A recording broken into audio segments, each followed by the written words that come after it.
1장입니다.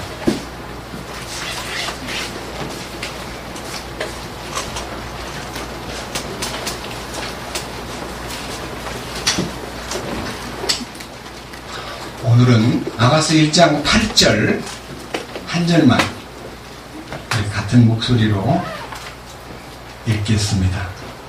아가서 1장 8절입니다. 오 여자들 가운데 가장 어여쁜 자야, 네가 알지 못하겠거든. 양떼의 발자국을 따라 내 길로 나아가 목자들의 장막들 곁에서 내 염소 새끼들을 먹일지니라. 감사합니다. 이 8절 말씀은 솔로몬이 술람미 여자에게 들려준 대답입니다. 7절 속에, 지난 주일날 말씀을 올렸던 7절 속에 오 내 혼이 사랑하는 이여, 당신이 한낮에 당신의 양떼를 먹이며 쉬게 하는 곳을 내게 알려주소서. 그 쉬게 하는 곳, 먹게 하는 곳, 베푸신 양식과 안식이 있는 곳을 주여 알려주십시오. 이렇게 이제 참된 공급과 참된 약속이 보장되어 있는 곳을, 쉼이 있는 곳, 먹을 것이 있는 곳이라고 말했습니다. 우리는 육신적으로 우리가 음식을 먹어야 되듯이 우리는 영적으로 말씀을 먹어야 됩니다. 근데 이 말씀을 먹여줄 목장을 찾는데 주님께서 네가 알지 못하겠거든 양떼의 발자국을 따라 내 길로 나아가 거기에서 내 염소 새끼를 먹여라, 그렇게 말했습니다. 사랑하는 여러분, 우리가 주님 안에서 지금 이 땅에 많은 교회들이 있고 많은 양떼들이 있습니다. 그런데 불행하게도 그 양떼가 주님이 공급하고 인도하는 양떼가 돼야 되는데 대부분 다 이상한 목자들이 양을 차지해가지고 그 양떼를 주님의 위임 안에다가 부탁하는 게 아니라 자기가 그 양떼의 주인인 양, 그 사람들을 내 양떼라고 말하는 분들이 너무나 많습니다.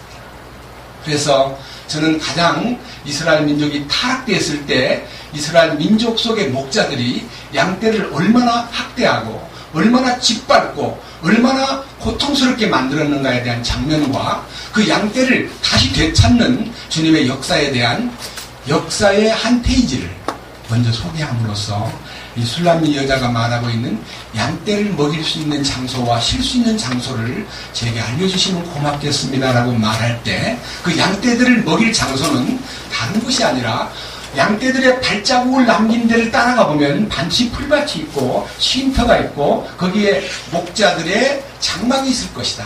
거기에서 목양을 하라는 명령이 나왔기 때문에 오늘 이 깊은 뜻을 주님의 이끄심 속에서 말씀을 함께 나누기를 원합니다. 먼저 에스겔 34장을 보겠습니다. 지금 성경 조금 뒤로 넘기면 이사야, 예레미야, 그 다음에 에스겔입니다. 에스겔 34장입니다.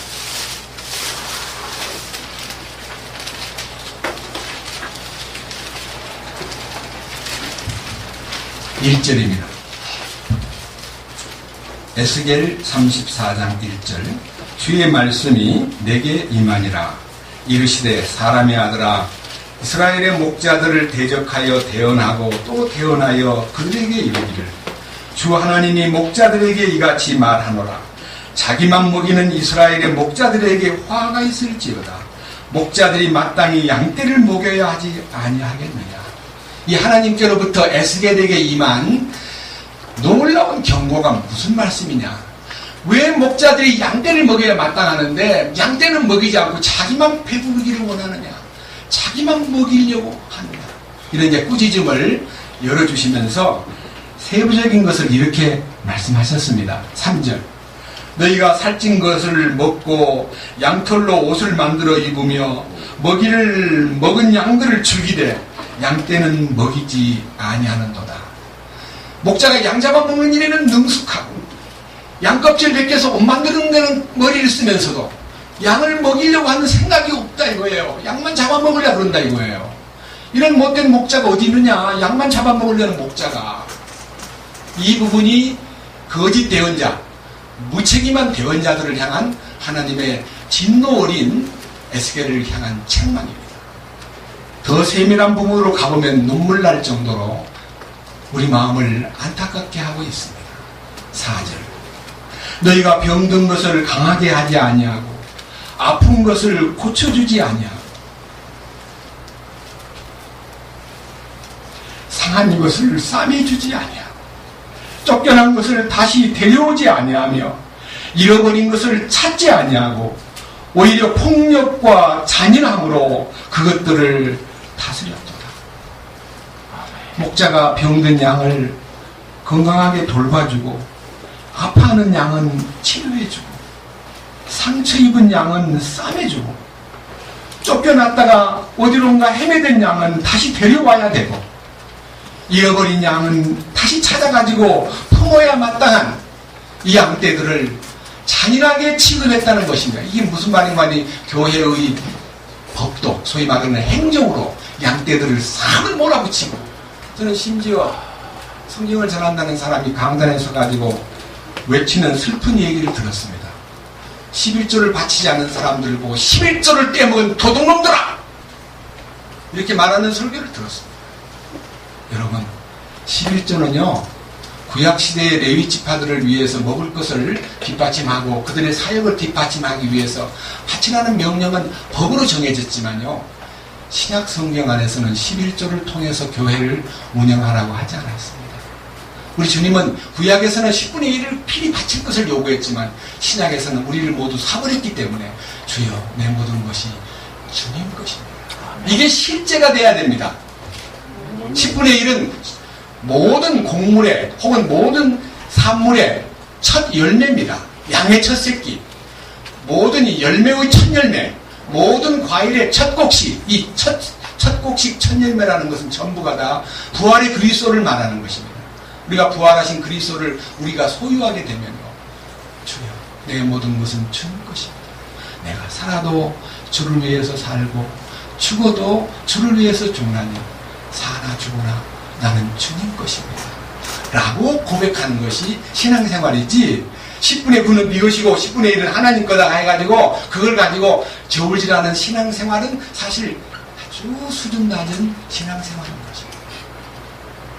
여기서 말하고 있는 그 병든 양, 아픈 양, 상처 입은 양, 쫓겨난 양, 길 잃어버린 양, 이 양이 누구냐? 제가 이제 이것이 마음이 조급하기 때문에 조금 더 빨리 성경을 소개하고 싶습니다.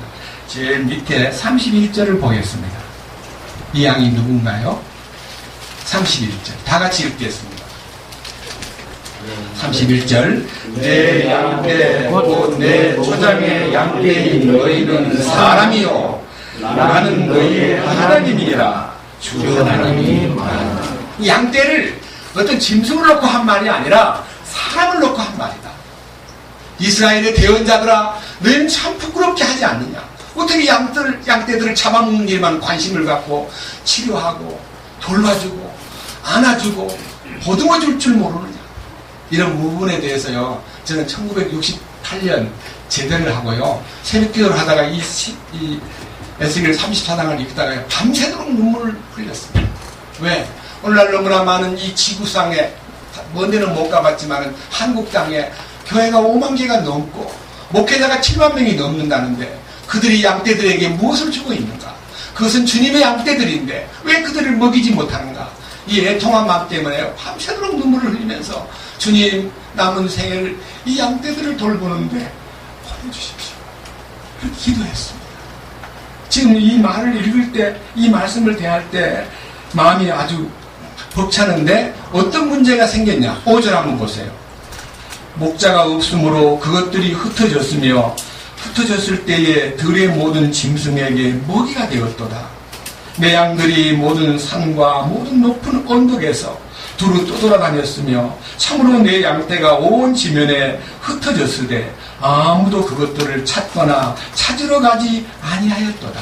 그렇습니다. 짐승 양떼들은 어쩔 수 없이 우리에 갇혀있고 목자들에 의해서 잡힌 바 되지만요 사람 양떼들은 너무너무 밥을 안 주고 너무너무 양식을 안 주면 도망을 가버립니다. 도망을 갔는데 어디로 도망가냐? 목자가 없으므로 흩어져 가지고 산으로 도망을 갔는데 산에 있는 야생동물들이 일이나 늑대가 잡아먹어. 요한복음 10장에도요 우리 주님이 잃어버린 양을 찾으러 오셨다고 말씀하시면서 나는 선한 목자요, 양들은 내 음성을 듣고 나를 따르지만 가짜 목자, 더러운 목자, 악한 목자는 양들이 그 음성이 자기 따르는 목자가 아니므로 도망간다 그랬습니다. 도적이 오는 곳은 죽이고 멸망시키려는 것뿐이지만 내가 온 곳은 양으로 생명을 얻게 하고 풍성히 얻게 하려고 왔다고 요한복음 10장 10절에 말씀하셨습니다. 여기서 말하는 이 목자들에 대한 주님의 책망을 한번 들어보십시오. 7절, 그러므로 목자들아 너희는 주의 말을 들을지어다. 주 하나님이 말하노라. 내가 살아있음을 두고 맹세하노니 내 양떼가 희생물이 되고 들의 모든 짐승에게 먹이가 되었으니 이는 목자가 없었기 때문이라.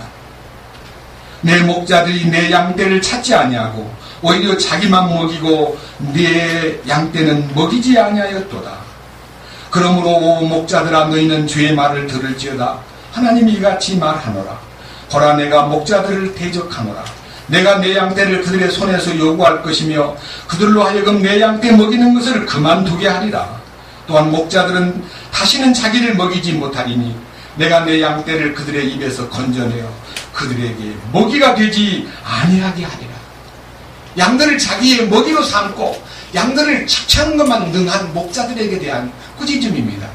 오늘날 이 한국 사회 속에만 교회들이 많지만 주님의 이름으로 목자라고 말하는 많은 주의 종이라고 스스로 자부하는 분들이 양떼를 진정으로 주님의 양떼로서 합당한 공급을, 주님의 양식을 준비해 받아가지고 거기에서 공급해주는 신분으로 존재해야 될 사람들이 양떼를 철학으로, 신학으로, 사상으로, 인문학으로, 인본주의로 가르쳐가지고 목사에게 집중하게 만드는 노력을 많이 함으로써 양떼들로 하여금 주님을 바라보고 주님의 선한 목자 되심을 믿고 가게 만들지 않는 이 안타까움이 우리가 살고 있는 현실에도 똑같이 존재하고 있는 것입니다.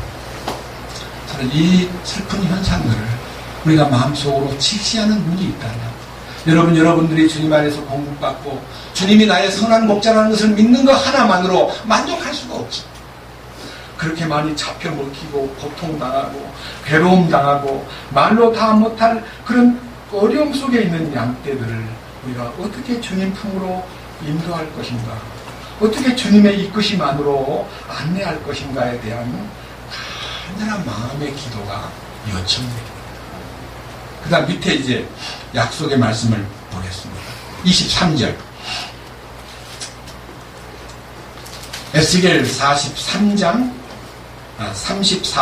23절. 내가 한 목자를 그들 위에 세우고 그가 그들을 먹이게 하리니 그는 내 종 곧 다윗이라. 내가 그들을 먹이고 그들의 목자가 되리라. 나 주는 그들의 하나님이 되고 내 종 다윗은 그들 가운데 통치자가 되리라. 나 주가 그것을 말하였느니라. 또 내가 그들과 화평의 언약을 맺고 악한 짐승들이 그 땅에서 그치게 하리니 그들이 광야에서 안전히 거하며 숲풀 가운데서 잠을 자리라. 내가 그들과 내 산 주위의 처소들을 복이 되게 하고 또 제때에 소나기를 내리리니 거기에 복의 소나기가 있으리라. 여러분, 이 에스겔 성경이 기록될 당시가 언제냐면요, BC 600년경입니다. 그런데 여러분들이 알고 있는 하나님의 사람인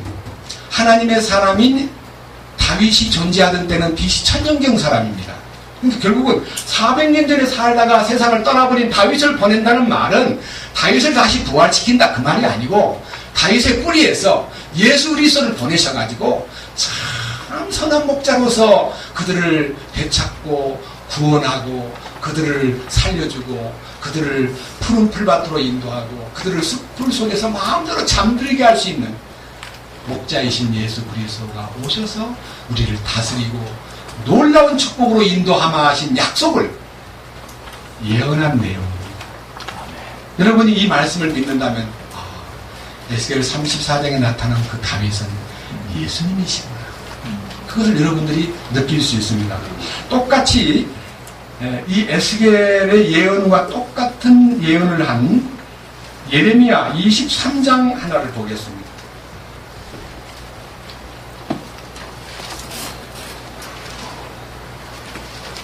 예레미야 23장. 예레미야는 이제 여러분들이 아다시피 BC 560년경 멸망당한 이스라엘의 역사를 목첩에 두고 눈물로 예언하는 대언자입니다. 그도 똑같은 얘기를 했습니다. 23장 1절 주가 말하노라 내 초장의 양들을 멸하고 흩어버리는 목양자들에게 내가 화가 있을지어다. 그러므로 주 이스라엘의 하나님이 내 백성을 먹이는 목양자들에게 이같이 말하노라. 너희가 내 양떼를 흩으며 그것을 쫓아내고 돌보지 아니하였으니 보라 내가 너희의 악한 행위들에 대하여 너희를 징벌하리라. 주가 말하노라 내가 내 양떼를 쫓아내어 머물게 한 모든 나라에서 그들의 남은 자들을 모아 그들의 양우리로 다시 데려오리니 그들이 다산하고 번창하리라. 또 내가 그들을 먹일 목자들을 그들 위에 세우리니 그들이 다시는 두려워하거나 노을나거나 부족하지 아니하리라. 주가 말하노라. 보라 날들이 이르리 내가 다윗에게 한 의로운 가지를 일으킬 것이요 한 왕이 통치하고 형통하여 땅에 판단의 공의와 정의를 집행하리라. 그의 날들에 유다는 구원을 받고 이스라엘은 안전히 거하리라. 그의 이름 곧 그를 일컬을 때에 쓸 이름은 이것이니 곧 주 우리의 의라. 여러분 우리의 의라 하고 선포하는 그 의가 누구냐? 예수님이 우리의 의이십니다. 여러분 로마서 4장 25절에 예수는 우리의 범죄함을 위하여 내어줌이 되고 또한 우리를 의롭다 하심을 위하여 살아나셨습니다. 그리스도의 부활 생명 속에 하나님의 의가 들어있고 그 의가 우리에게 선물로 주어진 것입니다. 첫째 우리가 제사함 받을 때 우리를 칭의 의롭다고 불러주는 것이 첫 번이지만요 주님은 그것으로 만족하라 하지 않고 너의 삶 속에 의를 열매를 맺어라. 네 의가 네 속에서 이루어져 가지고 삶 속에 의의 열매를 나타내라는 것이 주님의 뜻인데요 우리가 의의 열매를 맺으려고 노력하는 것이 아니라요 주님의 가지에 붙어만 있으면 저절로 열매를 맺는 거지 우리의 노력의 대가로 열매가 나오는 거 아닙니다. 저는 옛날에 이 열매를 전도 열매로 알아가지고 전도하는 일에 몰두하고 저는 수많은 전도를 했습니다. 그러나 그것이 내 열매가 아닙니다. 그래서 전도했다고 구원받은 그 형제가 내 열매입니까? 제가 구원시킨 겁니까? 주님이 자기의 생명을 나타내기 위해서 저를 쓰신 것일 뿐입니다. 그리고 우리가 충성되게 일한 다음에 주여 나는 무익한 종입니다. 나는 할 일을 한 것밖에 없사옵고 모든 것은 주님이십니다. 라고 말하는 것이 참된 목자를 따르는 목양자의 자세인 것입니다. 그런데 불행하게도 지금 이 예레미야에서도 약속된 다윗을 일으키라는 말은 통치권자이신 이스라엘 민족의 대표적인 왕권을 나타낸 다윗을 주님이 만나는 순간 그는 내 마음에 합한 사람이라 내 뜻을 다 이루게 하리라고 그 다윗을 만났을 때 기뻐했던 주님의 마음이 다윗을 통해서 주님의 통치권이 나타난 것이지 다윗이 예수님이라는 뜻은 아닙니다. 그래서 우리가 다윗을 통해서 주님의 통치권을 가장 깔끔하게 가장 신선하게 나타낸 흔적을 말씀한 것입니다.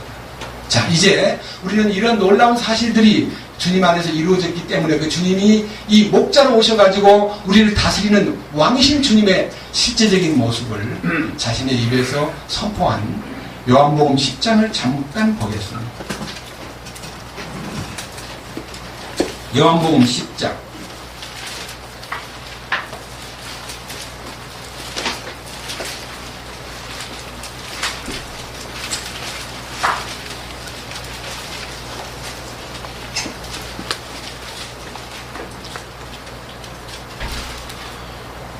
(7절부터) 말씀을 읽겠습니다. 예수님께서 이 비유를 그들에게 말씀하셨으나 그들은 그분께서 자기들에게 말씀하신 것들이 무엇인지 깨닫지 못하더라. 그때 예수님께서 다시 그들에게 이르시되 진실로 진실로 내가 너희에게 이르노니 나는 양들의 문이니라. 나보다 먼저 온 자들은 도둑이요 강도이나 양들이 그들의 말을 듣지 아니하였느니라. 내가 곧 문이니 누구든지 나를 통해 안으로 들어가면 구원을 받고 또 들어가고 나오며 꼴을 얻으리라. 도둑이 오는 것은 다만 도둑질하고 죽이고 멸망시키려 함이거니와 내가 온 것은 양들의 생명을 얻게 하고 또 생명을 더욱 풍성히 얻게 하려 함이라. 나는 선한 목자니라. 선한 목자는 양들을 위하여 자기 생명을 주거니와 목자가 아닌 싹군 곧 양들이 자기 것이 아닌 자는 이리가 오는 것을 보면 양들을 버리고 도망하나니 이리가 그것을 붙잡아가고 또 양들을 해치느니라. 싹군이 도망하는 것은 그가 싹군이므로 양들을 돌보지 아니하기 때문이라. 나는 선한 목자라. 내 양들을 알고 내 양들도 나를 아노니 아버지께서 나를 알듯이 나도 내 아버지를 아노니 나는 양들을 위해 내 생명을 내놓으리라. 내 생명을 내놓으리라. 여기는 내가 문인이라는 말은 구원의 관문이라는 뜻이고 내가 목자라는 말은 그 구원받은 생명들을 먹이고 돌본다는 책임을 말씀드리는 것입니다.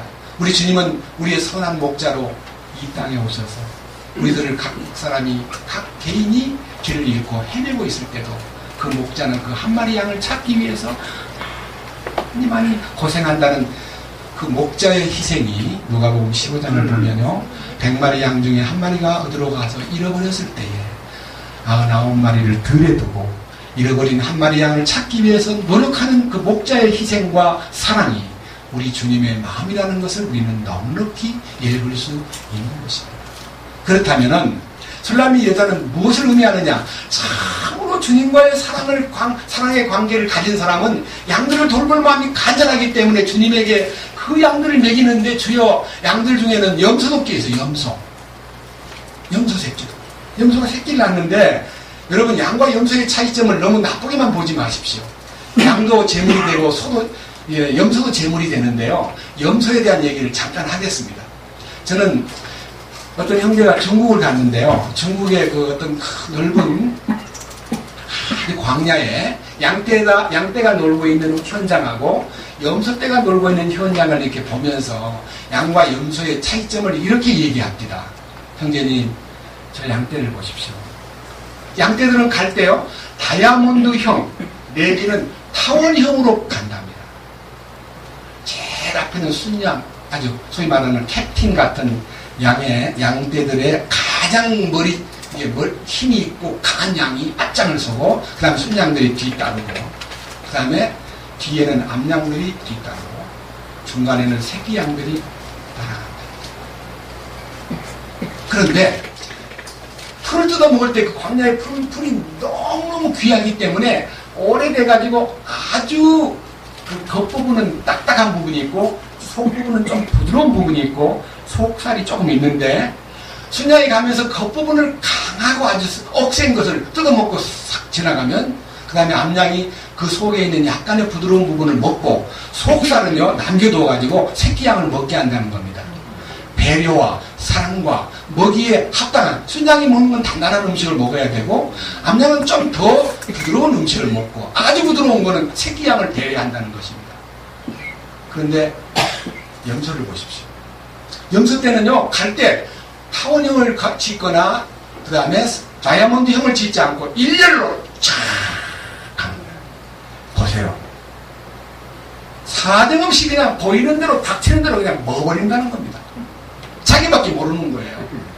새끼양을 돌보거나 뭐 다른 암양을 돌보거나 그런 게 없이 막 사람없이 뜯어먹는다는 겁니다. 그런 부분을 보여주면서 형제님 저 수원지에 지금 고여있는 호수에 물 먹는 장면을 한번 보십시오. 양떼를 끌고 가서 물을 딱 먹인다고 호수가에 세우니까요.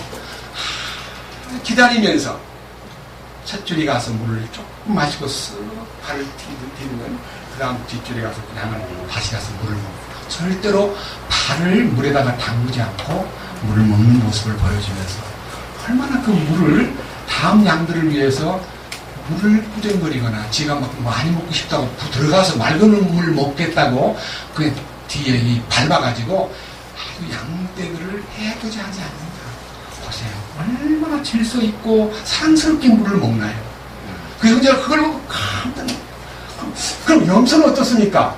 염소는 막 우르르 몰려가가지고 막 소름 먹으려고 발을 막 물에서 담가가지고 하던 뭐 나중에 온 애들은 전부 다 구조물을 먹는다는 거예요. 염소를. 여러분, 양은 무엇이고 염소는 무엇입니까? 양은 온유와 겸손과 주님의 성품을 본받은 사람의 모습이고, 염소는 혼생명이 변화 안 돼가지고 때중에 있기는 하되 맨날 누구 이렇게 가까이 오면요 뿔을 그냥 한없이 대면서 붙을래? 이렇게 항상 힘있도록 대하는 것이 염소입니다. 여러분 염소 한번 가보세요. 저는 여러 번 그 말을 듣고요, 염소 있는 데 가가지고 잡으려고 하면 염소는 무조건 뿔을 대는. 쉽게 말하면요, 배드는 성격이 있다 이거예요. 여러분 우리 안에서요 다른 사람을 보고 이 저건 염소야, 아니 성경에 보니까 염소는 왼편에 있고 양은 오른편에 있던데 구원 안 받고 지옥 갈 놈들이야, 이렇게 말하지 말고 구원을 받았다 하면서도 내 안에 뭐가 들어있느냐? 염소 성격이 들어있다. 여러분 혼생명이 변화가 안 되면 꼭 염소와 똑같이요, 이기주의, 자기만 챙기고 딴 사람 배려 안 하고, 그다음 물 먹을 때도요, 나 혼자 맑은 물 먹겠다고 저벅저벅 들어가서 맑은 물 먹다 보니까 내가 나오면 딴 사람, 딴 것들은 이런 물을 먹어야 되는 그런 쓰라린 환경이 누구냐? 혼생명의 변화가 안 된 옛사람의 성분이 나 아니냐. 동의 안 하는 분 계시면요, 손 들고 저한테 얘기하세요. 나는 염소가 아니고 나는 양입니다. 그렇게 말하실 분 손 한번 들어보세요. 저도요 큰 염소였습니다. 근데 주님께서 오셔가지고 이 공격적인 염소, 이 이기주의적인 염소, 나만 챙기던 염소, 그런 성분을요, 주님을 뭐라 그래요?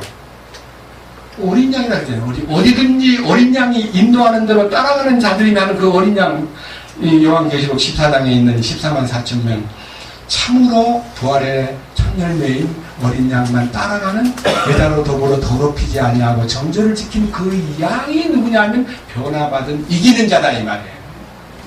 네?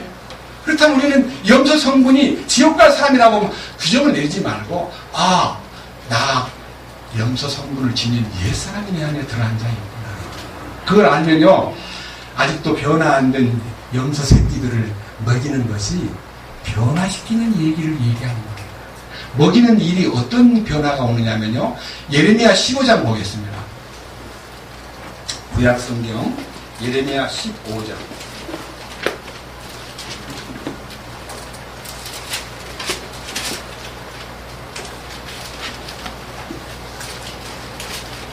(16절입니다) 예레미야 15장 16절. 우리 이 말씀을 같이 봅시다. 자, 이 예레미야 15장 16절은요, 변화받기 위한 노력이 아니고 받을 수 있는 놀라운 어떤 결정. 이게 이제 예레미야 15장 16절입니다. 다 같이 읽겠습니다. 내가 주의 말씀들을 발견하고 그것들을 먹음에 주의 말씀이 내게 기쁨과 마음의 즐거움이 되었사오니, 오 만군의 주님 하나님이여, 나는 주의 이름으로 불리나이다. 자세히 보세요. 내가 주의 말씀을 발견하고 그것들을 먹었다 그랬습니다. 여러분, 말씀을 먹는 게 뭡니까? 여러분, 책을 읽다가 문자를 먹는 거 아닙니다. 기억하는 거 아닙니다. 외우는 거 아닙니다. 성령의 임재 속에서 그 말씀이 내 속에 들어오는 거예요. 눈을 열어주면, 생명의 눈을, 마음의 눈을 열어주면서요, 발견된다는 말은요, 이렇게 오랫도록 내가 보던 이 성경인데 어떻게 오늘은 내가 이게 실제구나, 문자가 아니고 내 안에 레마로 들려. 오, 주님 맞습니다. 난 죽었다는 것을 쳐다만 보고 십자가를 바라다 보고 있었는데 그것이 제 안에 이루어졌습니다. 주여, 나는 이제 끝났습니다. 이렇게요, 설득당하거나 교육을 받아가지고 죽었다는 걸 아는 것은 아는 게 아니고, 성령의 도우심으로 말씀이 발견돼가지고 이것이 내 영의 양식으로 먹어질 때에 뭐가 찾아와요? 기쁨과 마음의 즐거움이, 그 누구도 맛볼 수 없는 하늘의 평화가 내 안에 들어오면서, 그 다음 결정이 뭡니까? 내가 주님의 이름 안으로 들어가는 겁니다. 이렇게 돼 있잖아요. 나라는 이름 석자를 남기려고, 나의 명예를 내세우려고 우리가 발버둥치며 살았던 우리 과거, 자기 이름 석자를 위해서 생명을 걸고 자존심 상하면 자살도 하고, 어떤 어려움을 당하면 너무너무 자기 이름이 훼손되었다 하여 말로 다 못하게 분노하던 우리들이 이제 내 이름 석자는 아무 의미가 없다. 주여 당신의 이름만 존귀하게 영광스럽게 나타나기를 원합니다. 이게 이제 주님의 이름으로 내가 불린다는 것이 얼마나 행복한 거냐. 야복강 나루터에서 천사와 씨름하다가 땅에 떨어져가지고 위골돼 환도뼈가 위골된 야곱에게 사실은 천사가 주님이셨어요. 너 이름이 무엇이냐? 야곱입니다. 야곱이라는 말은 간사하다? 더 나쁜 말로 말하면 도둑이라는 뜻입니다. 근데 그 야곱이 저는 도둑놈입니다. 저는 평생을 도둑질하고 살았습니다. 태중에 있을 때부터 형하고 싸우고요. 태어날 때 둘째로 나왔기 때문에 장자가 되려고 너무너무 노력을 많이 했고 삼촌 라반의 집에 가서도요. 제가요 요령을 부려서 잘해보려고 그랬는데 삼촌은 저보다 단수가 높아서 제 줄 금요를 10번이나 쏘겠습니다만 어떡합니까? 삼촌인데 제가 잘 참고 견뎠습니다만 그 집 딸 둘을 얻었습니다. 그런데 너무너무 마음에 이해가 안 되기 때문에 나는 도망 나왔습니다. 이 모든 것이 다 포함되어 있는 거예요. 야곱이라는 이름 속에. 주님께서 그래 오늘부터는 네 이름을 야곱의 이름을 떼내버리고 이스라엘이라고 하라. 이스라엘 무슨 말이에요? 하나님과 겨루어 이겼다. 나가 떨어져 있는 사람 보고 승리를 선포하는 것은 정당한 판단이 아닙니다. 그러나 우리 자신들이 완전히 포기될 때 주님의 승리가 우리에게 선물로 안겨주는 것입니다.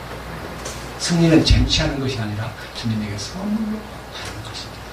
이기는 자는 내가 이기는 게 아니고 이기신 주님이 내 안에 오셔가지고 이김을 나누어주는 겁니다. 공급해주는 겁니다. 이김을 누리는 것은 주님의 이김을 내가 누리는 거지 내가 나가서 독자적으로 죄를 이기고 마귀를 이기고 세상을 이기고 물질을 이기고 유혹을 이기고 할 수 있습니까? 네. 주님이 이기신 분으로 내 안에 오시면 그 이기심이 보장되고 그 이기심 안에서 이김을 누리는 것이 신앙생활이지 우리의 노력이 절대로 아니다 이거예요. 술람미 여인은 이미 신궁의 안내를 받았고 내실서 그분과의 깊은 연합이 되었고 그리고 그 놀라운 은혜 가운데서 비록 내가 얼굴이 검고 내가 말로 다 못할 추한 모습으로 비칠지라도 그분 안에서 내가 아름다움을 느끼고 있고 그분이 나를 사랑스럽게 보아주시기 때문에 나는 이제 내가 할 일이 무엇인가를 알았습니다.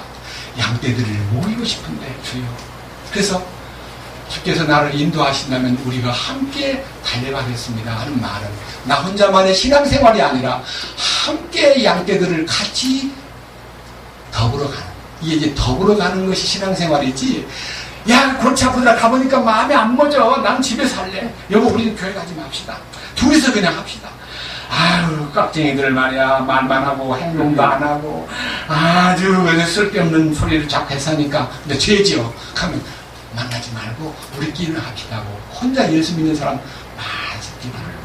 제 여러 번 만나봤습니다. 여러분 그것은 술람미 여인이야. 진정으로 주님의 신부가 될 사람은요 참으로 너희가 온유한 심령으로 그러한 자를 바로잡아주고 너희도 그런 심령을 따뜻하게 영접하여 그 형제가 어려움을 당할 때 그 형제가 고통 중에 있을 때 그 형제가 상처를 입었을 때 주님에게 중보기도 하고 주님 오셔서 그를 만져주십시오. 그를 치유해 주십시오. 그의 마음을 위로해 주십시오. 주님 그를 건져주십시오. 그것이 우리의 기도 아닙니까? 남에 대해서 노라고 말하고 관심 안 갖는 것은요 성경의 원칙에서 벗어납니다. 아멘. 성경 원칙 가운데서 마태복음 5장의 산상수훈 1조 제1조 가운데 영 안에서 가난한 것은 주님을 향하여 참으로 영이 거지가 돼가지고 주여 당신 없어서는 난 죽겠습니다. 나는 목마른 사슴 같고 메마른 땅에 있는 빈들의 그 찢어짐 같습니다. 주여 채워주십시오. 주님을 향해서 갈망이 넘칠 때 주님이 천국을 허락합니다. 하나님의 왕국을 주셔가지고 통치권을 알려줌으로써 이제는 만족함을 누리게 되고 그 다음에 그 만족을 누리는 그것으로 끝나는 게 아니라 내가 얼마나 주님을 만나고 나니 참으로 형편없는 너무나 건방지고 너무 교만덩어리고 너무너무 깍쟁이고 너무너무 옹색하기 짝이 없는 변덕쟁이고 그 내가 그런 모습이라는 것이 딱 발견됨으로써 애통함이 막 일어납니다. 주님을 만나면 애통함이 일어나는 것은 참으로 나 자신의 혼생명을 변화시켜주기를 갈망하는 그분 안에 의지할 때, 그래, 내가 이미 십자가에서 너를 위해서 피 흘릴 때 뒤쪽에 보아라. 내가 너의 혼까지도 깨끗이 정리해 놓았다. 내가 너를 위해서 해산의 수고를 치루었으므로 너는 내 안에 들어와 위로를 받아라. 그래서 애통하는 자는 복이 있나니 하나님의 위로를 받을 것입니다. 세 번째, 온유한 자는 복이 있나니 저희가 땅을 기업으로 받을 것입니다. 그 말은요, 땅의 기업이라는 것은요, 상속권을 말합니다. 온유하다는 것은 타인을 대하여입니다. 여러분 자신들이 살아오는 동안에 얼마나 자기한테는 온유하고 남한테는 냉철하고 사납고 철저하고 따지기 좋아했습니까? 그런데 주님의 놀라우신 영 안에서 변화가 오고 선생님이 변화됩니다. 나를 향해서는 따지는 걸 철저히 하면 좋지만 남에게서는 따질 필요가 없고, 그리고 시시비비를 가릴 필요도 없고, 선과 악을 만질 필요도 없는 거예요. 왜? 주님이 다 아십니까? 네가 네게 형제를 판단하고 네가 네게 형제를 배나라 감나라 하느냐? 주여 받았습니다. 저는 주님의 놀라우신 통치 속에서 살기 원합니다. 그것이 마음에 이루어질 때 나중에 그 온유한 자에게 허락한 천연왕국의 유산이 기다립니다. 여러분, 온유함이라는 것은요, 주님의 선물입니다. 마태복음 11장 29절에 나는 마음이 온유하고 겸손하니 나의 멍에를 메고 내게 배우라. 그리하면 너희 마음이 너희 혼이 안식을 찾으리니 이는 내 멍에는 쉽고 내 짐은 가볍기 때문이다. 그래서 지금까지 일생 동안 가장 가까운 식구들에게, 가장 가까운 나의 아내에게, 가장 가까운 나의 남편에게, 가장 가까운 나의 형제들에게 내가 온유하지 못했다는 것은, 이것은 온유하기 위한 노력이 온유를 낳는 게 아니라 주님이 안에 오셔야 온유하신 주님이 온유를 생산하기 시작하는 겁니다. 주님이 내 안에 오셔야 온유가 나타나는 거지. 내가 뭐 입을 기분 좋은 척 입술을 닦고 이렇게 하면 온유해지는 거예요? 인상 팍 쓸 때는 사나워지고 그 다음에 이 웃음 띄면 온유해지는 거예요. 그건 가짜 온유예요. 속지 마세요. 내가 어떤 환경에 있어도요, 주님이 내 안에 오시면 그 온유가 흐르고 그 온유가 넘치는 것이 주님이 나의 온유라는 것을 입증하는 것입니다. 그래서 우리가 이 말씀 안에서 내가 주의 말씀들을 발견하고 얻어먹어 싸우니, 참으로 공부를 받고 나면요, 마음속에 깊은 기쁨과 즐거움이 솟구치면서 돌아보니까 나는 이제 주님의 이름으로 불리는 운명이 되었구나. 내가 주님의 이름 안으로 이제 들어간 것을 감사하고, 말을 하든지 일을 하든지 무엇을 하든지 다 주 예수의 이름으로 하라는 명령이 그렇게 귀하게 들려오고, 주님 부른다는 것이 그렇게 행복하고, 여러분 가운데서 주님 이름을 부르는데 너무 크게 부르고 너무 아무 때나 부르니까 좀 너무 지나친 거 아닌가 하는데요, 주님 이름을 한 번도 안 부르고 사는 사람은 그 이름 부르는 사람을 향해서 가타부터 할 자격이 없습니다. 진심으로 속에 주의 생명이 꿈틀거리면요, 주님 부르지 않고는 견딜 수가 없는 것입니다. 주님 부르는 것이 그렇게 우리에게는 놀라운 하나의 특권입니다. 네? 주님 이름을 부르도록 약속한 그 우리에게 자격을 준 것은 너무 놀라운 은혜입니다. 그래서 오늘 여기 계신 여러분들이 참으로 주님의 인도를 받고 주님의 양을 먹이기 위해서 조건이 있는데, 이 조건을 여러분들이 충족하지 않으면 양을 먹일 자격이 없습니다. 자, 이제 요한복음 20장으로 한번 가보겠습니다.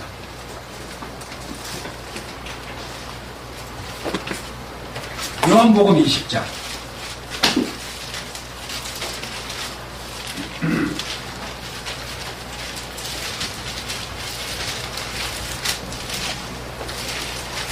(1절은) 주님이 부활하셨다는 장면을 설명하고 있습니다.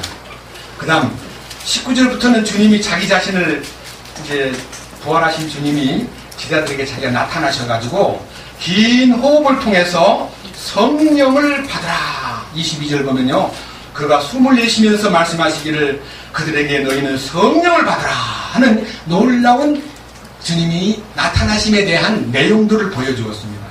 그 그 다음 26절에는 의심하는 도마에게 두 번째 나타나가지고 도마야 네가 내 손을 만져보고 내 옆구리를 만져보거라. 그리고 믿는 자가 되고 믿음 없는 자가 되지 말거라. 그러니까 하는 말이 도마의 입에서 나온 이 얘기가요 너무너무 놀라운 얘기입니다. 28절 도마가 입을 엽니다. 주여 나의 주여 나의 하나님이십니다. 예수님이 하나님이 아니라면요 도마 보고 야야 너 하나님 아버지 따로 있어. 나 하나님 아버지 아니야. 나 예수야. 정정해졌을 텐데요. 자신이 하나님이시기 때문에 29절에 예수님께서 그에게 이르시되 도마야 너는 나를 보았으므로 믿었느냐? 보지 않고도 믿는 자들은 복이 있도다 하시면서 도마가 나의 주시며 나의 하나님이십니다라고 고백한 그 고백이 얼마나 놀라운 고백인가를 우리에게 알려주었습니다. 그 다음 세 번째 나타나신 것이 베드로를 위한 요한복음 21장입니다. 자, 베드로는 이제 제자들 가운데요 상당히 이제 앞서서 움직이는 수제자입니다. 야 오늘 우리 갈릴리 바다에 고기 잡으러 가자 하고 주님 부활했다는 소식을 듣긴 들었는데요. 주님 예루살렘에서 부활했다는 소식을 듣긴 들었는데 갈릴리 바다로 내려와가지고 고기 잡으러 갔는데 밤새도록 한 마리도 못 잡아가지고 아주 밤새도록 조업을 했지만은 고기 한 마리를 못 잡고요. 아침 21장 4절에 보니까요 바닷가에 나와가지고 그물을 이제 씻고 있었습니다. 근데 우리 주님이 오셔가지고요 옆에 왔는데 예수님이신 줄 모르고요 어떻게 할 줄 모르고 있는데 얘들아 너희에게 먹을 것이 있느냐 하고 묻는데 먹을 것이 없다는 거예요. 우리는 아무것도 없습니다 하니까요 예수님께서 그러면 그물을 배 오른편에다가 던져봐라. 그들이 그 말을 듣고요 알았습니다. 밤새도록 조업에도 한 마리도 못 잡았는데 이른 아침에 그 그물을 배 오른편에 던지는 순간에 유명한 숫자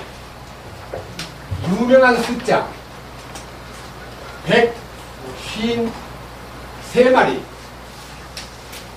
엄청난 양입니다. 153마리가요 여러분 혹시 모나미 볼펜에 153 붙어있는 거 봤습니까? 주님의 기적을 말하는 겁니다. 어떤 회사 이름은요 153을 아예 떳떳이 붙여가지고 회사 이름을 칠해 삼으셨습니다. 주님의 능력으로 153은 기적의 숫자다 이렇게 해가지고요. 그런데 여기에 제일 중요한 것은 포인트가 무엇이냐. 주님이 자 제자들이 이제 고기 잡아가지고 나왔는데요 9절 보세요. 땅에 올라와 보니까 주님이 숯불에다가 물고기를 다 굽어놓고요 거기 빵도 준비되어 있는 거예요.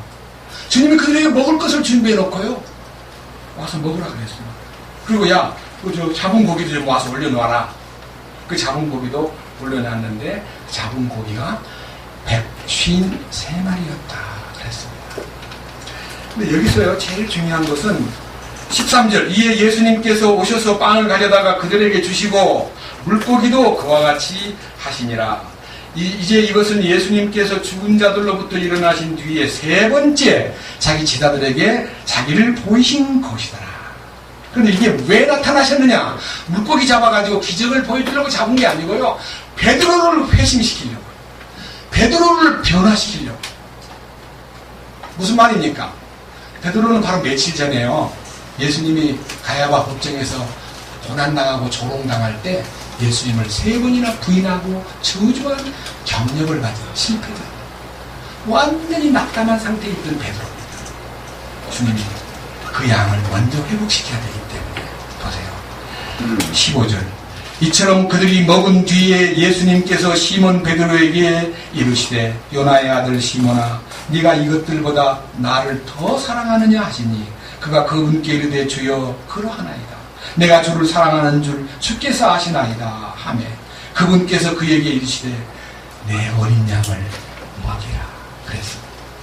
이 질문이요 16절 17절에 반복해서 3번 나타나니까요 마지막 질문에는 베드로가 근심이 꽉 차가지고 내가 주님 사랑한다는 말을 주님이 안 믿으시나 근심이 막 꽉 차가지고 주님 정말 제가요 주님 사랑하는 걸 주님이 다 아셔요. 나는 할 말이 없습니다. 나는 주님을 부인하고 저주한 자입니다. 이 마음에 막 갈등이 막 솟구칠 때요 마지막 주님이 내 양을 먹이라 하시면서 18절 뭐라고 베드로에 대해서 예언하였느냐? 진실로 진실로 내가 네게 이르노니 젊어서는 네가 스스로 띠를 띠고 네가 원하는 곳으로 다녔으나, 네가 원하는 곳으로 다녔다는 말은 즉각 주님이 움직일 때마다요, 원할 때마다 그냥 베드로는 함부로 말도 하고, 주님 여기 있는 것이 조사분이라고 했다가, 주님 죽어서는 안 됩니다 했다가, 주님 나를 제대로 믿으면 주님이 주님이시면 나를 물에 오라 하세요. 퍽 뛰어들었다가 물에 빠지기도 하고, 이렇게 자기가 혼이 살아가지고 너무너무 자기 생각대로 움직이던 과거가 있었으나, 네가 얼마 되지 않으면 네 원대로 살지 못하고 네가 원치 않는 곳으로 너를 데려가리라 그랬습니다. 이 말은요, 19절에 그 자신이 어떤 죽음으로 죽을 것을 주님이 보고 미리 예언하신 겁니다. 요한복음 21장 19절, 그분께서 그가 어떤 죽음으로 하나님께 영광을 돌릴지 표적으로 보여주시며 이것을 말씀하시니라. 그분께서 이것을 말씀하시고 그에게 이르시되 나를 따르라 하시니라. 여러분, 양을 먹이낼 수 있는 사람이 누굽니까? 첫째, 부활의 주님을 만나야 됩니다. 둘째, 부활의 주님 앞에서 자기의 과거가 청산돼야 됩니다. 부활의 주님을 만남으로써 그가 주님과의 나는 당신을 사랑한다고 하는 것이 결정돼야 됩니다. 우린 주님 사랑받는 것만 원했지, 주님 사랑한다는 말을 저는 30년 넘도록 제대로 해보지 못한 채 세월을 보냈습니다. 사랑에 갈망하고 사랑달라고 맨날 얘기하고 노래 속에 나오는 사랑받기 위하여 태어난 인생, 사랑만 받겠다고 이렇게 결혼을 해도요, 사랑을 줄 생각을 별로 안 하고요, 사랑받으려고 하다 보니까 싸움이 벌어지는 거예요. 사랑만 쏟아보세요. 그러면 사랑이 나타날 텐데, 기대해 오구나. 나한테 왜 그렇게 해줘? 나 너무 외로워. 너무너무 마음이 안 맞아. 상대방한테 사랑을 기대하다가 서로가 당신도 마찬가지잖아. 왜 나를 보고 사랑하라 그래? 당신 나 사랑하면 안 돼? 사랑하고 싸우다가 성격이 안 맞아서 헤어지는 분이 얼마나 많습니까? 여러분, 사랑하려고 그러면요, 부부사랑도 둘이서 사랑하려고 그러면 깨지고요, 그 사랑이 내 마음에 부어지면, 예? 그 사랑을 내 마음 여시고 소망을 주셔야 돼요. 그 사랑이 내 안에 들어오면 그 사랑 가지고 사랑을 전해주면 되는데, 그 사랑을 못 받으면 가정이 깨지는 순간 많습니다. 베드로가 그 큰 사랑의 부활의 능력을 소유했을 때 주님 사랑한다는 것이 비록 부끄럽기는 했지만, 주여 당신을 사랑합니다 라고 말할 수 있었습니다. 자, 이제 여기 이 요한은요, 이 요한복음을 쓸 때 서기 90년경에 썼습니다. 이미 사도 베드로가요, 네로 황제에 의해서 희생당한 지 23년이 지난 후에 이 성경을 썼기 때문에요, 베드로가 어떻게 죽었다는 것을 그는 압니다. 여러분, 베드로가 어떻게 죽었습니까? 저는 로마에 가서 베드로의 죽음에 대한 약간의 유적지에서 약간의 전설기가 있다고는 하지만요, 베드로가 십자가에다가 형투를 십자가에 매달을 때 주여 집행자에게 나는 죄송합니다. 십자가에 바로 매달리기가 너무 부끄러운 사람이기 때문에 나를 십자가에 거꾸로 매달아 주십시오. 그래가지고요, 십자가에 거꾸로 뒤집어가지고, 여러분, 사람을요 뒤집어가지고 놓으면요, 아무런 가해를 하지 않아도 피가 쏟아져가지고 죽어버립니다. 십자가에 거꾸로 죽었다는 곳을 저는 가본 적이 있어요. 여러분, 베드로는 서기 67년 네로 황제에 의해서 죽었습니다. 그런데요, 베드로가 죽기 전에 유언서 같이 남긴 편지가 65년도에는 베드로 전서를 기록했고 66년도에는 베드로 후서를 기록했는데, 죽기 전 1년 전에 쓴 베드로의 후서의 그 고백을 한번 들어보시면요, 아, 그렇구나. 그는 그의 의무를 주님 안에서 다 한 사람이었구나. 베드로 후서 1장입니다.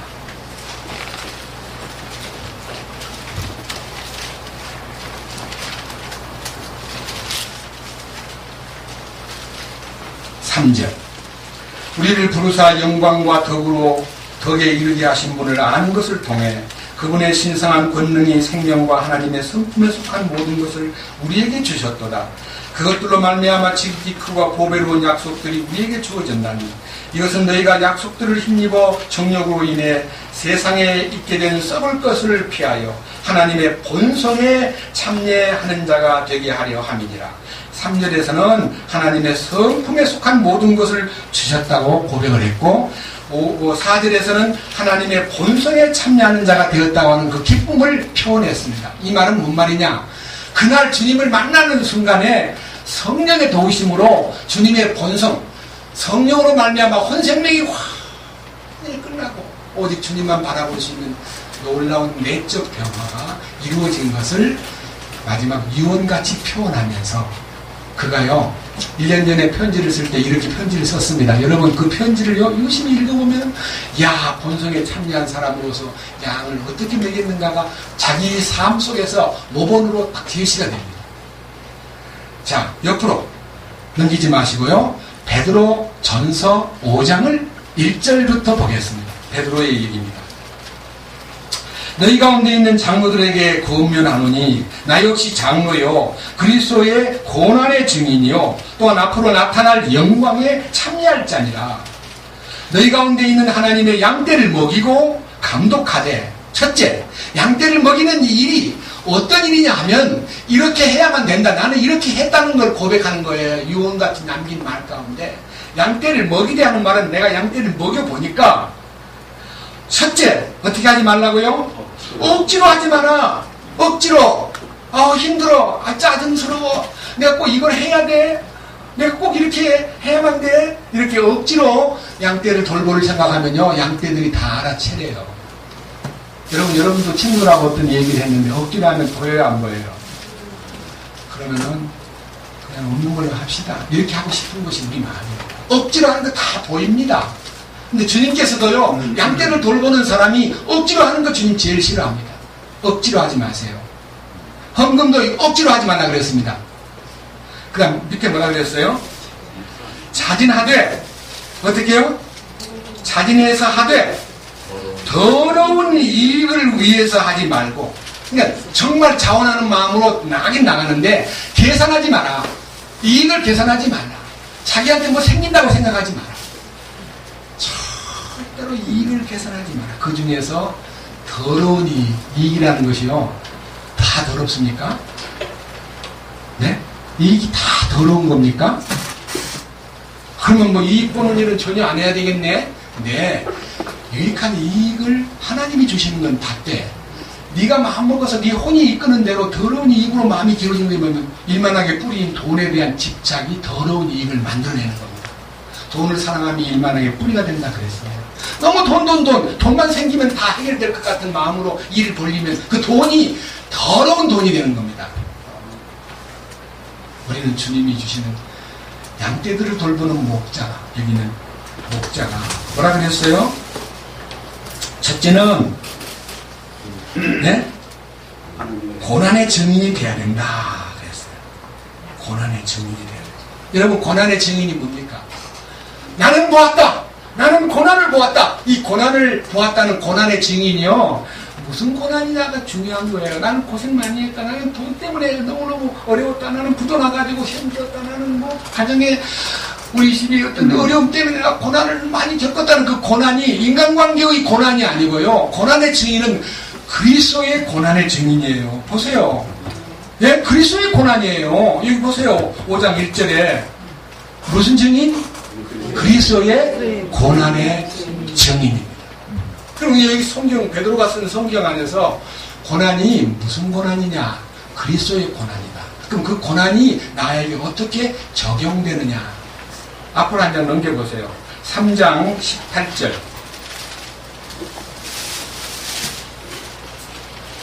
베드로전서 3장 18절.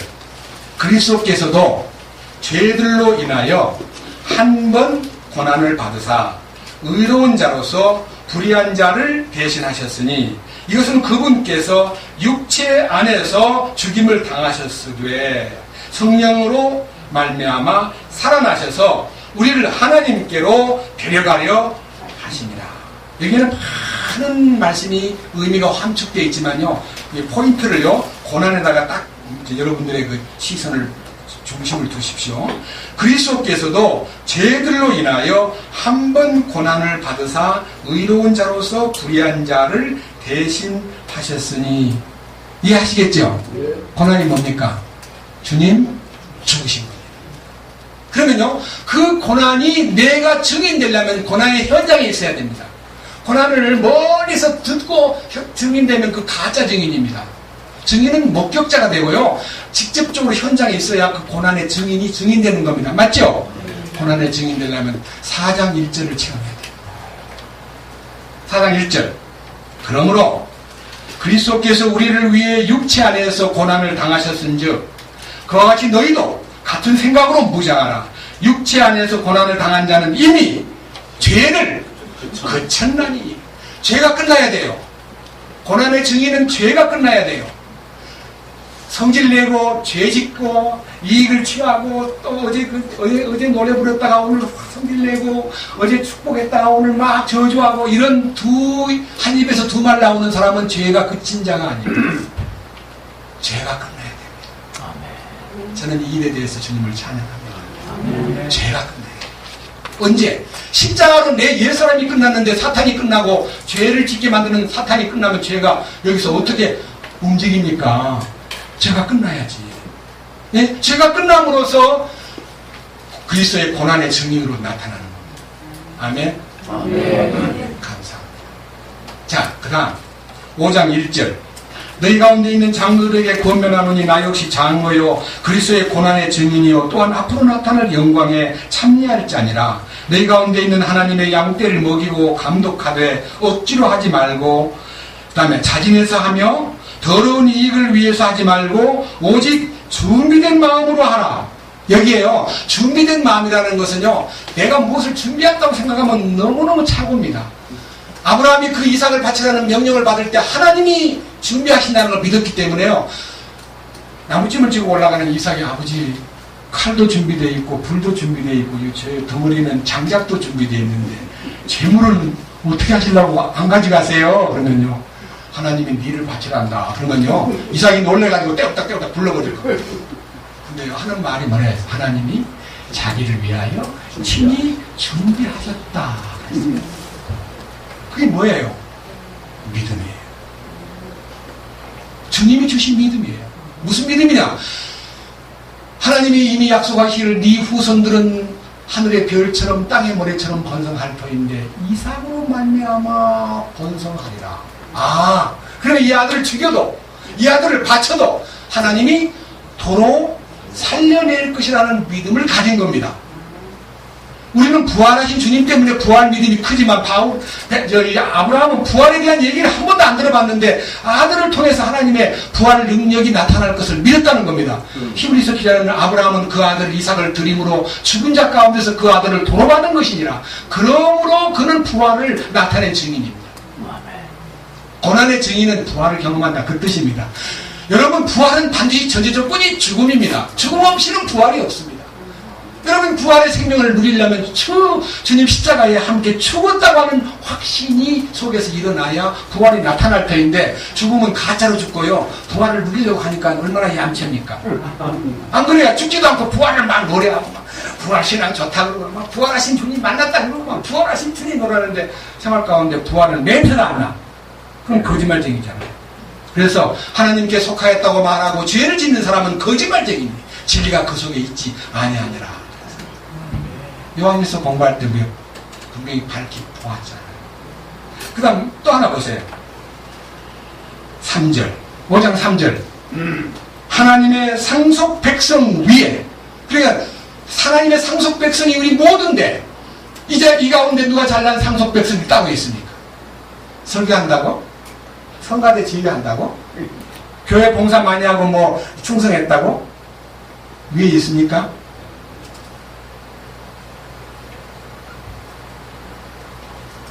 여러분, 우리는 계급이 없습니다. 우리는 높낮이가 따로 정해져 있지 않습니다. 죄송합니다. 여러분들과 함께 둘러앉아서 해야 마땅한데 자기가 옹색해서 이렇게 앞에 저를 집중하게 만든 거 참 죄송합니다. 저는 양떼분이 주님을 따라가는 걸 원하지 나를 따르라고 하는 마음이 10,000분의 1도 없습니다. 이때 보십시오. 대신요 3절 하나님의 백성, 상속 백성 위에 주인처럼 군림하지 말고 주인 된 것처럼, 여러분 교회 안에 무슨 살림을 맡거나 뭐 미안한데 이영성인데 돈을 맡았다고 마치 주인인 것처럼 막 결정을 내리고 막 안 됩니다. 돈은 없습니다. 이렇게 하면 안 됩니다. 주님께 물어보고 그 대답을 드려야지 자기가 결정권자인 것처럼 하면 안 돼요. 저는 결정권자가 아닌 것을 진즉 알았습니다. 우리 형제님도 알았습니다. 절대로 우리는 주인처럼 행세할 수가 없어요. 다 뭡니까? 그 대신 객이 아닙니다. 뭐예요 여기? 상속 백성이라 하지 않았습니까? 그리스도의 공동 상속권자. 얼마나 뿌듯해요. 그 대신 마지막 얘기가 뭐라 그랬어요? 오직 양떼에게 본이 되라. 그래서 사도 바울의 이 얘기 가운데 내가 그리스도를 본받은 것 같이 여러분들도 나를 본받는 자 되시기를 원합니다. 여러분 그런 사람으로 우리가 다 남에게 본만 저 본이 안 된 것 같아 그렇게 말하면 자기는 본이 돼야 되는데 난 본 안 된 것만 보고 본이 안 되는 것 같아 그렇게 말하는 사람은 남을 본 안 된다고 지적함으로써 자기는 본이 되는 게 아니라요 본이 되려면 그가 어떠함을 스스로 내려놓고 내가 본이 되기를 갈망해야 됩니다. 맞아요 안 맞아요? 우리 모두가 다 양떼를 돌보는 나는 장로가 아니지. 서영기는 나이가 많으니까 장로 같다. 저기 장로님 계시네. 장로라고 하는 것은요, 나이 물론 많은 사람을 얘기합니다. 이것은 나이 많은 사람이라는 뜻이에요, 엘더가. 그러나, 우리는 영적인 나이도 있는 것입니다. 육신적으로 나이 많다고 장로가 되는 거 아닙니다. 영적으로요, 20년, 30년 지나면 장로에 속한 사람이 됩니다. 그렇다면 그는 장로 이름을 안 붙여주어도 양무리의 본이 되는 것을 갈망해야 됩니다. 이것이 베드로가 부활 생명을 주님 앞에서 소유받고 변화된 다음에 주님 사랑합니다. 그러니까 주님이 그러면 양을 먹여라. 예, 주님을 사랑한다는 말을 했으면 양을 먹여라. 예, 양을 돌보라는 거예요. 여러분 이제 여러분들도 영적인 이 연륜으로 봐서 양을 먹이기를 주님이 원하십니다. 그 대신 염소 새끼를 먹이라는 거예요. 뿔나고 대들고 못되게 굴고 우리는 그런 사람 싫어하잖아요. 우리도 어떤 분이요 몇 사람이 이제 어떤 교회를 갔더니요 목사님이 죄송한 얘기 남 흉보는 거 아닌데요 참 주의해야 될 거라고 제가 자백하는 마음으로 얘기합니다. 몇 사람이 갔는데 몇 사람 중에 몇 사람은 마음에 들고 한 사람이 마음에 안 맞으니까 마음에 받는 사람 불러가지고 야 저 사람은 못 오게 저 사람 말씀이 많은 사람이야. 친구가 자기가 오는 것은 환영하고 어떤 친구는 못 오게 하니까 막 가슴이 너무 미어져가지고 아니 주님의 교회에 누구는 나오고 뭐 누구는 못 나오게 하냐. 아니 교회는 병원인데 중환자는 못 들어오게 하고 경환자만 이제 다루기 쉬운 환자만 오라 그러고 심한 환자는 야 딴 데로 가라 그러라.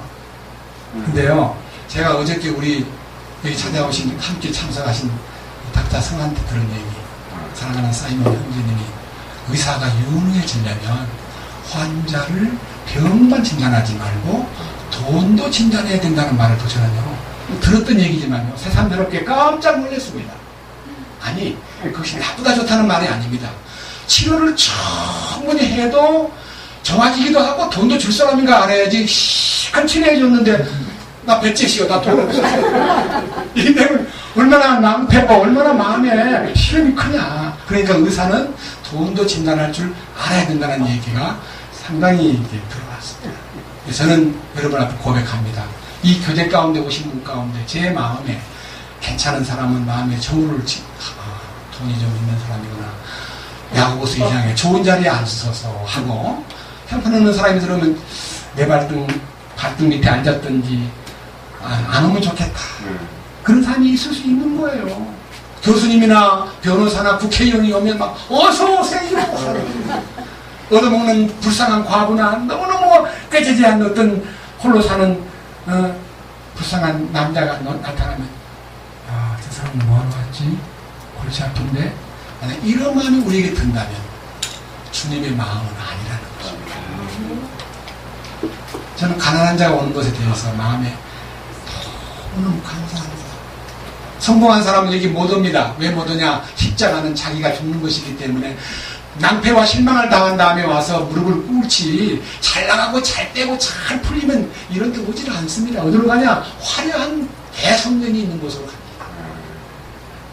주님은 부자가 하늘왕국에 들어가는 것이 낙타가 바늘귀에 들어가는 것보다 어렵다는 말씀을 주님이 하셨습니다.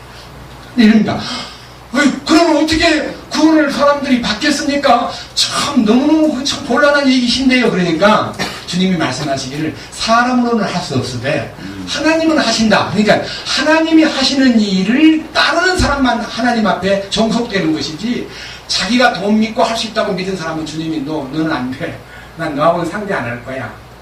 주님이 물질로 자기를 나타내려고 하고 물질로 자기가 어떤 문을 통과하려고 할 때는 노라고 사정없이 거부하신다는 뜻입니다.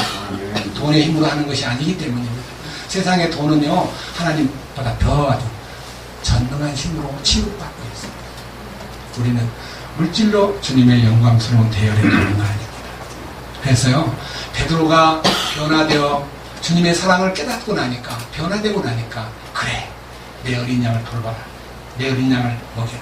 그러다 그가 충실하게 세상 떠나기 전 2년 전에 편지를 통해서 양무리에 보내라. 억지로는 하지 말라. 자진해서 하라. 더러운 유익을 추구하지 말라. 마음이 항상 준비된 상태에서 하라. 이렇게 가르쳐 줌으로써요. 그러구나. 그 다음 4절. 그리하면 목자장께서 나타나실 때에 너희가 사라지지 않는 영광의 관을 받으리라. 이 목자장이라는 말은요 목자장이라는 말은 베드로가 쓴 성경에서 사실은 한 장 앞으로 넘겨보세요. 2장 24절 2장 24절 베드로가 쓴 편지에서 보겠습니다. 친히 나무에 달려 자신의 몸으로 우리들의 죄를 지셨으니 이것은 죄들에 대하여 죽은 우리가 살아서 의에 이르게 하려 하심이라. 그분께서 채찍에 맞음으로 너희가 고침을 받았나니 너희가 전에는 길 잃은 양 같았으나 지금은 너희 혼의 목자요 감독이신 분에게 돌아왔느니라. 그러면 목자가 누구세요? 주님이십니다. 그리고 감독은 누구십니까? 주님이십니다. 무슨 감독? 내 혼의 감독. 내 혼이라는 말은 내 존재를 얘기합니다. 내 전 존재의 감독자에게 내가 어떻게 위임되었는가? 감독이신 목자이신 그분에게 어떻게 의뢰하고 그분의 인도를 받고 사는가? 이것이 오늘날 우리에게 있어서 가장 큰 숙제입니다. 그는 혼이 변화되어야 됩니다. 혼이 변화되어야 됩니다. 혼의 목자이신 주님을 만나려면요 혼의 변화를 가져야 됩니다. 혼의 변화의 가장 원칙적 요소가 십자가의 그분과 함께 죽은 그 죽음의 곳으로 안내되고 연합이 되어야 합니다. 이것이 바로 양을 돌보는 사람에게 필수적인 주님의 요구이십니다. 그래서 오늘 다시 아가서 이제는 1장 가겠습니다. 아가서 1장 8절 오 유다들 가운데 가장 어여쁜 자야 네가 알지 못하겠거든 양떼의 발자국을 따라 내 길로 나아가 목자들의 장막들 곁에서 내 염소 새끼들을 먹일지니라. 이 가장 중요한 얘기는요 양떼의 발자국이라는 것이 주님이 인도한 사람들이 이 세상을 거쳐가는 모습들이 남긴 족적 그것이 바로 양떼들의 발자국입니다. 예를 들면요 노아의 발자국은 주님의 이끄심 속에서 방주를 만드는 방주 만들기 위해서 막 왔다 갔다 하면서 나무를 켜고 깎고 다듬고 막 붙이고 그 다음에 역청을 칠하고 전부가 다 주님의 발자국입니다. 왜? 주님이 주신 설계 도면을 가지고 방주 만들으라고 바쁘게 함께 일을 한 그 세월들이 그 발자국입니다. 우리는 그 발자국이 우리에게 의미가 무엇이냐? 노아의 방주를 우리가 만들어야 구원을 받는 게 아니고요. 방주는 주님 자신입니다. 노아가 방주를 만든다고 생각하지 마십시오. 어떻게 조선을 하고 어떻게 그가 설계를 하고 어떻게 그가 이 재료를 구하고 어떻게 그가 배를 만들겠습니까? 전부 다 올리압과 부살렐이 성막을 지을 때 성령의 감동하심을 입어서 하나님의 능력으로 많은 기구를 만들듯이요, 노아는 하나님의 감동을 입어가지고 배를 만든 것이지 노아 배 만드는 기술자 아닙니다. 그래서 우리는 우리 주님께서 우리를 이끄실 때 필요할 때는 많은 재능과 필요한 달란트를 부어가지고 당신의 뜻을 이루십니다. 그것이 몸된 교회가 조성되어가는 여러 가지 모습을 노아의 방주를 통해서 보여주었습니다. 그 다음에 아브라함. 믿음으로 아브라함은 하나님의 명령을 받고 갈대아 우리에서 떠나가지고 하란을 거쳐 가나안 땅으로 왔습니다. 그의 모든 발걸음은 주님의 이끄심입니다. 그 아들들, 그의 손자들, 아브라함이 이삭을 낳고, 이삭이 야곱을 낳고, 야곱이 유다와 그 형제를 낳고, 유다는 다말에게서 베레스와 세라를 낳고, 베레스는 헤스론을 낳고, 헤스론은 람을 낳고, 낳고 주님의 팔자치입니다. 그래서 성경 안에 사도행전에 보면 주님이 성령으로 남긴 발자국이 베드로를 통해서, 요한을 통해서, 혹은 바울을 통해서 이 땅에 흔적이 있습니다.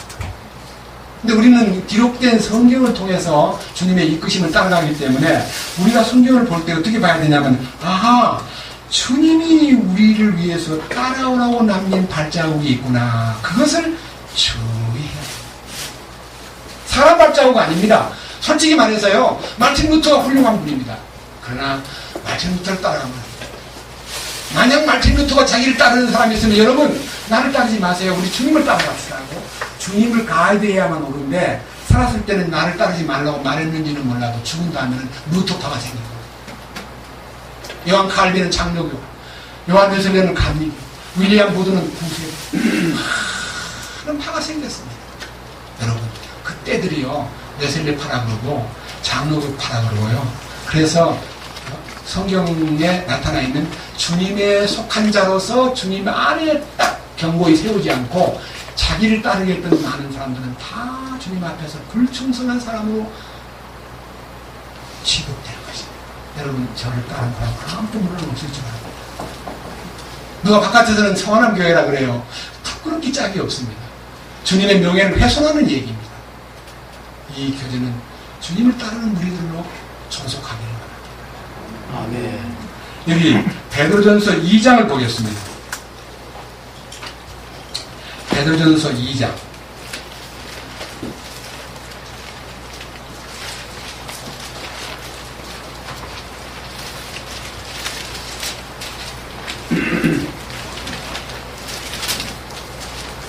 (21절) 참으로 너희가 심지어 그 일을 위해 부르심을 받았나니 그리스도께서도 우리를 위해 고난을 당하심으로 우리에게 본을 남기사 너희가 자신의 발자취를 따라오게 하셨느니라. 주님이 남긴 고난의 발자취를 따르라는 겁니다. 아까 얘기 다 했잖아요. 고난의 발자취가 뭐냐? 십자가의 길이다 이거예요. 십자가의 길은 우리를 그냥 십자가를 지는데 막 고생과 수고와 눈물과 콧물과 피 흘리는 걸 강요하는 게 아니고, 주님 우리를 위해서 다 슬픔과 아픔과 괴로움과 많은 말로 다 못할 그 고통을 다 십자가에서 다 받으셨습니다. 우리 보고는 네 피 흘려라, 고생을 당해라, 너도 옆구리에다가 한 대 받아야 되겠구나, 네 손에다가 못을 좀 박아봐야 되겠구나, 그런 말 하지 않고 들어오래요. 우리 보고 십자가. 이 얼마나 놀라운 초대입니까? 그냥 십자가 안으로 들어오래요. 이 초대가요, 우리의 일생의 운명을 바꾸는 겁니다. 십자가에 흘리신 피값으로 죄사함 받은 것만 아는 사람들이 대부분인데, 그 십자가의 능력 안으로 초대해가지고 우리를 그 연합시키는 것이요, 바울을 통해서 로마서 6장에서, 갈라디아서 2장에서, 저는 갈라디아 2장에서 이렇게 너무 감사한 성경을 여러분 앞에 선포하겠습니다. 갈라디아 2장 20절 누가 외울 수 있는 분 계십니까? 내가 그리스도와 함께 십자가에 못 박혔나니 그런즉 이제는 내가 사는 것이 아니요 오직 내 안에 그리스도가 사는 것이다. 이제 내가 육체 가운데 사는 것은 나를 사랑하사 나를 위하여 십자가 달리신 그리스도를 위해서 사는 것입니다. 아멘. 자, 그러면요, 십자가에 못 박혔다는 것만 갖고는 그는 원론적인 얘기입니다. 그러고 나서 끝나면 안 됩니다. 5장 24절로 가야 됩니다. 5장 24절. 그것이 두 번째 체험입니다. 구체적인 디테일입니다. 뭐냐? 내가 그리스도와 함께 십자가에 못 박혔다는 원칙을 아는 것만으로 끝나면 안 됩니다. 5장 24절에 뭐라고 되어 있습니까? 보고 읽으세요. 크게. 그리스도께 속한 사람들은 애착들과 정욕들과 함께 육신의 십자가에 못 박았는데 뭘 못 박았다고요? 애착도, 정욕도, 육체도 함께. 와, 내가라는 막연한 얘기 속에 내 속에 들어있는 많은 세상의 애착과 정욕과 이 육신마저도 다 처리했구나. 오, 주님 너무나 영광스럽습니다. 오, 주님 내 애착과 정욕과 내 육체도 십자가에 못 박혔군요. 이것이요 세부적으로 발견돼야 돼요. 그 다음 6장 14절 또 크게 읽어보세요. 다 같이 시작. 그러나 나는 우리 주 예수 그리스도의 십자가 외에 결코 어떤 것도 자랑할 수 없나니 그분으로 말미암아 세상이 나에 대하여 십자가에 못 박혀 있고 나 또한 세상에 대하여 그러하노라. 세상이 나에 대하여 십자가에 못 박으라는 말도 아니고 못 박혔다는 말도 아니고 못 박혀 있고 현재 진행 아닙니까? 예? 야, 이것도 갈라디아서가 기록될 때는 1세기에 기록이 되었는데 있고 현재 중이냐.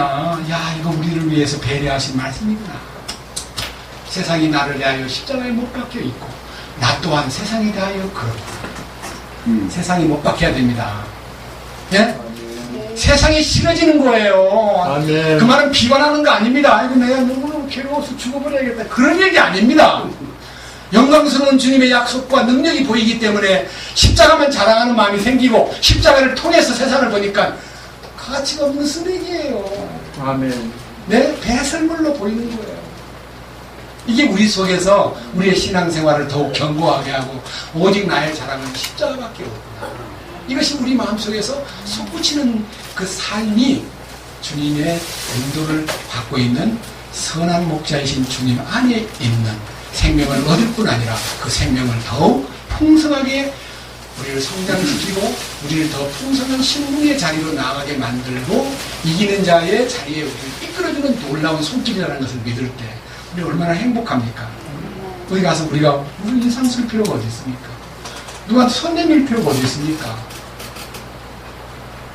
그래서 우리 마음속에서 세상 사람 날 부러워 아니하여도 나도 또한 세상 사람 부럽지 않네. 하나님의 은혜를 생각할 때에 할렐루야 찬송이 저절로 나네. 이런 놀라운 경지에서 우리가 찬양할 것입니다. 주님을 찬양합니다. 자, 그래서 우리는요 양떼들을 돌보는 그 일에 대해서 우리 주님이 자, 다시 21절을 자세히 한번 다시 보겠습니다. 참으로 너희가 심지어 그 일을 위해 부르심을 받았나니 그리스도께서도 우리를 위해 고난을 당하심으로 우리에게 본을 남기사. 그 다음에 본을 남기는 것으로 끝나지 않고 너희가 어떻게 해요? 자신의 발자취를 따라오게 하셨느니라. 그럼 뭔 말이에요, 이 말이? 따라오라고 명령을 하셨습니까? 따라오게 하셨다는 말은 능동태입니까? 피동태입니까? 하셨다는 것은 주님이 이끄신다는 거예요. 여러분, 진리에 순종하는 것이 우리의 의지의 반응입니까? 노력입니까? 절대 우리는 우리의 노력으로 진리를 순종할 수 없습니다. 진리에 순종한다는 것은 성령님의 도우심을 통해서만 진리에 순종하고 말씀에 순종하는 겁니다. 1장 22절을 넘기지 말고 보겠습니다. 다 같이요. 22절. 다 같이요. 그분, 1장 21인데요. 그분께서요. 1장 22절. 너희가 성령을 통해 진리에 순종함으로 너희 혼을 깨끗하게 하여 거짓없이 형제들을 사랑하기에 이르렀으니 순수한 마음으로 뜨겁게 서로 사랑하라. 제가요, 여러분들이 지금 갖고 있는 성경이 없기 때문에 제가 옛날 개혁 성경을 한번 제가 너무 오래도록 실험을 했기 때문에 제가 성경을 외우고 있습니다만은 읽어드리겠습니다. 뭐라고 되어 있냐면요, 개혁에는요, 너희가 진리를 순종함으로 너희 영혼을 깨끗하게 하여 거짓이 없이 형제를 사랑하기에 이르렀으니 마음으로 뜨겁게 비차 사랑하라. 이렇게 되어 있기 때문에요, 저는 이걸 붙잡고 진리에 순종하게 해달라고, 순종이 제사보다 낫고 주여 순종하게 해주시옵소서. 왜 이렇게 순종이 안 됩니까? 순종하게 해주시옵소서. 순종이 최고인데, 어휴, 저요. 순종하기를 막 얼마나 기도했는지 모릅니다. 기도로 순종이 됩니까? 안 됩니까? 안 되더라고요. 근데 왜 여기는 순종이라는 말 앞에 성령을 통해 진리에 순종함으로 깜짝 놀라 눈이 번쩍 뜨이면서 나는 할 수 없구나. 주에서는 순종할 수가 없는 존재입니다. 나는 불순종에 아주 진노의 자식입니다. 나를 순종의 길로 인도하소서 하니까 주님 하는 말이 네가 순종하려면 죽어야 되느냐. 그 십자가로 안 돼. 하더라니까요. 내가 죽으면 순종이 되는 거예요. 주님이 살아가지고 나를 인도하는 성령님의 이끄심이라는 게 놀라운 사실입니다. 근데요, 죽으라 그러니까요, 자살하려고 애쓰거나, 죽으라 그러니까 자기가 머리를 막 벽에다 박거나, 죽으라 그러니까 막 칼로 막, 어떤 사람은 손목을 잘랐대요, 손목을. 노름 안 하려고. 노름 안 하려고 손목 자르면 노름이 안 됩니까? 왼손이 있는데. 여러분, 마음의 욕정이 끝나지 않으면 지체를 잘라도 여전히 행동하는 것입니다. 내 성질이 너무 사나우니까 손을 잘랐으면 손이 안 나가는 대신에 속에서 뭐가 올라옵니까? 속에서 뭐가 올라와서 손이 움직인 거지. 이걸 자르면 이게 문제입니까? 이게 문제지. 이게 헐트가 문제지. 그렇잖아요?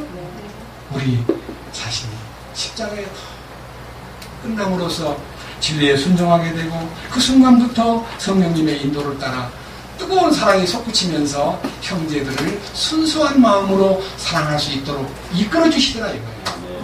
얼마나 놀랍습니까? 자, 그래서 2장 21절 방금 봤잖아요.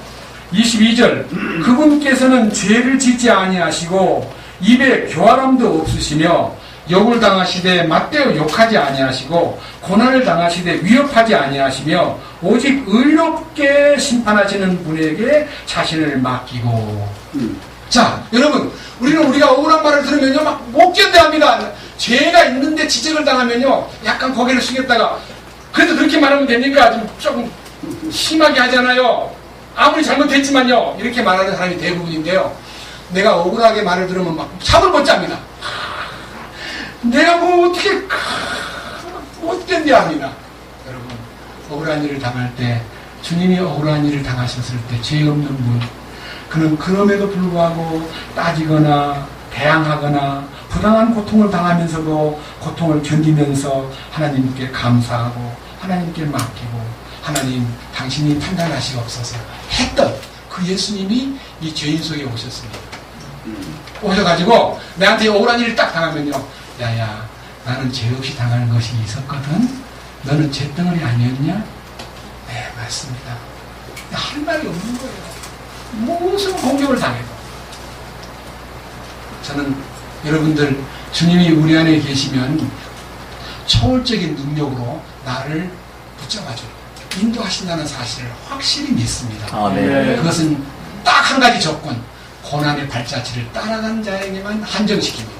그 고난의 발자취라는 것은 우리를 위해서 십자가에서 고난당하신 실제가 우리 삶의 아멘이 될 때에 우리 자신들은 주님의 이끄심을 따라서 고난의 증인으로서 어떻게 살 수 있습니다. 고난의 증인만이 그냥 우리를 돌보고, 고난의 증인만이 영광의 상속 유업자가 되고, 고난의 증인만이 염소 새끼를 다룰 수 있는 겁니다. 까다롭게 맨날 뿌리나 내밀고 싸우려고 대드는 사람이 있을 때요, 주님이 오늘로 얼마든지 달릴 수가 있어요. 맞아요, 안 맞아요? 아멘. 여러분 막 매를 대고 하면 꺾어집니까? 자식을 매를 가지고 키우면 그 자식이 매로 큰 사람은 사랑이 메말라가지고 어른이 다 돼도요, 부모님한테 속에서 나를 많이 때리는 아버지 하고 속에서 이렇게 감정이 사라지지 않습니다. 여러분, 우리 주님도 우리를 매로 때려가지고 우리를 인도하지 않고 사랑으로 인도하셨습니다. 이렇게 매맞아야 마땅한 죄인을요, 매 안 때리고 사랑으로 돌봐주신 주님, 얼마나 감사하죠. 그래서 이 축복된 대열에 우리가 함께 가기 위해서, 여러분, 주님 안에서 술람이 여인같이 주님 앞에 양떼를 의뢰하고 그 양떼의 갈 길을 우리가 따라가는 그 발자취가 웨슬레가 간 발자취도 아니고 칼빈이 간 발자취도 아니고 D.L. 무디가 간 발자취도 아니고 우치만니가 간 발자취도 아니라 주님이 이끄신 흔적을 따라가는데 그 십자가의 고난의 길, 그 발자취가 우리에게 확실히 보입니다. 그 길로 가요. 십자가의 길로 가요. 이 길이 우리를 주님 안에서 변화시키고, 이 길이 우리를 양떼를 돌보게 만들고, 이 길이 염소 새끼도 용납하게 만드는 놀라운 변화가 우리 안에 허락될 것입니다. 주님을 찬양합니다. 주님 감사합니다. 오늘 이 아침에 우리에게 양떼들을 돌볼 수 있는 길을 달라고 기도하는 술람이 여자에게 네가 알지 못하겠거든 양떼들의 발자취를 따라서 목자들이 있는 장막 가운데서 곁에서 염소 새끼를 먹이라고 하신 주님, 우리는 우리의 난폭한 성질과 우리의 거친 모습들이 염소를 통해서 잘 나타나듯이 우리는 주님 앞에 순종치 못했던 시비 걸기를 좋아, 대들기를 좋아, 따지기를 좋아하던 참으로 강팍한 염소의 마음을 가진 자들이었습니다. 그런데 주님께서 먼저 된 베드로를 통해서 변화된 그 인격으로 양들을 돌보았고, 역사 속에서 수많은 부활의 생명 안에 들어간 많은 고난의 증인들이 우리를 이 자리까지 인도해 주셨습니다. 이제 우리들도 그 본의 자취를 따라서 우리 주님이 기뻐하는 고난의 현장 안에 초대받은 그 속에서 나 자신을 끝내고 주님의 부활 생명이 우리의 삶 속에 주체로서 역사할 수 있는 그 거룩한 자리에 우리 자신들을 내어놓을 수 있도록 이끄시옵소서. 오 주여 영광을 받으시옵소서. 주 예수 그리스도의 이름으로